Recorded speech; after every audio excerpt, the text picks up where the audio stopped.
All right, so hopefully you've learned the chords. You know how to play all the chords for Stumpwater. And now we're going to plug in the first rhythmic pattern, which is pinching on beats 2 and 4. So just a quick summary. Remember, our thumb's going to be alternating on a 6-string root chord like this E, 6th string, 4th string, 5th string, 4th string, over here the thumb. Okay, so I'm going to pinch my ring, middle, and index on the top 3 strings on beats 2 and 4, like this. 1, 2, 3, 4. It's a 1-bar pattern, that's all there is to it. So we're going to plug in that pattern over the entire Stumpwater chord progression. Okay, and I want to mention that hopefully you've already watched some of the more beginning picking patterns here in the channel. You want to do that first so you have a little bit of experience with the picking hand before plugging it in to a longer progression like this. I'm going to do it now at 100 beats a minute, which may be a little fast for some people to start out with, so you could always slow down this video within the TrueFire channel down to 50%, or you could just find a slower BPM on your metronome to practice it on your own. But for now, I'm going to show it to you first at 100 beats a minute, all the way through the whole entire progression of Stumpwater. Here we go. 1, 2, 3, 4.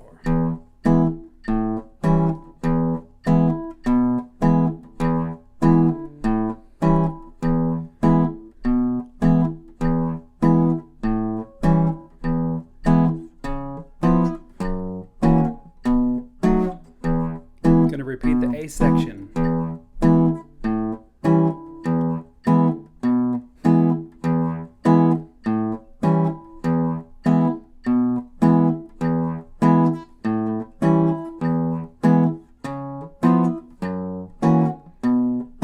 Now the B section.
And then from there, you could start over again. If you were just practicing this on your own, you could just loop that. You could play the A and B section, like the whole chorus of the tune, several times with one pattern if you wanted to. A couple things to point out. A lot of the time when I'm playing this, as I just performed it for you, I'm muting with the left hand a bit too. So on my pinches on beats 2 and 4, you'll hear me pick up the pressure. Instead of letting it ring out, sometimes I'm just going to play the chord and then pick up the pressure in the left hand to practice some left hand muting. It also gives your left hand a little bit of a break from holding down all the bar chords. Because if you were to do this and let everything sustain,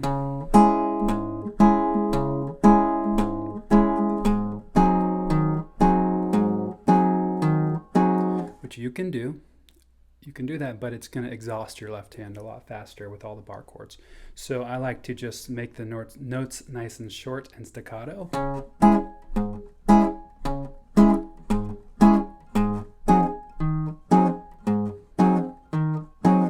So I was doing quite a bit of that. I did mix in a few passages where I let the chords ring out and sustain a little more. So you want to practice it both ways, sustaining and also nice and short and staccato. Now with the right hand, I'm going to be anchoring my hand on the top of the guitar for most all these patterns, but you should really practice it in all 3 positions that I talk about in the 3-hand position video. So you can have it anchored on the top, more of a Jerry Reed, Buster B. Jones kind of position. You can be floating to let everything sustain on the picking hand.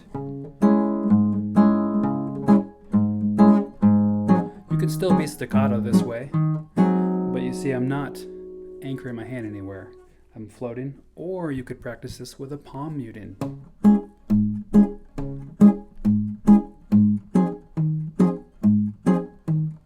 So really you should practice all 3 ways of doing it. I find I'm probably most comfortable just going to anchoring my hand on the top of the guitar, although I practice it all the time with all 3 positions. Okay, so we're going to do the same thing now.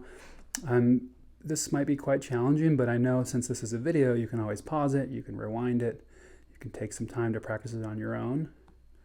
This may be way too fast. Let me hear what it sounds like at 200. If we double it, again, this is like where you want to eventually get to progressing with this. Let me just hear how fast that is.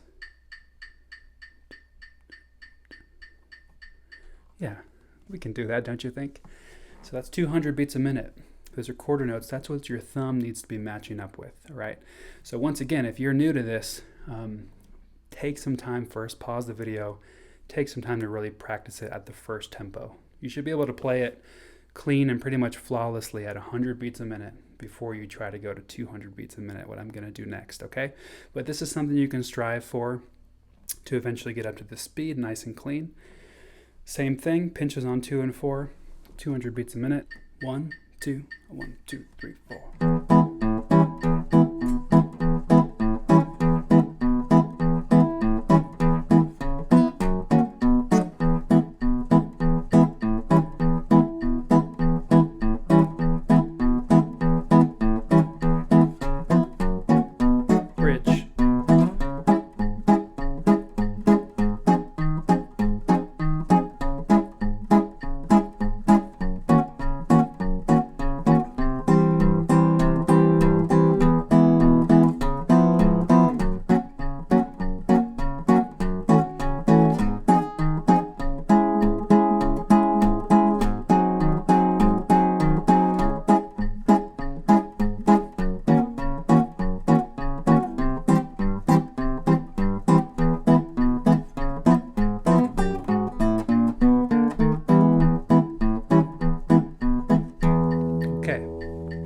So once again, if I were practicing this on my own, I would probably loop the whole thing and keep playing that several times.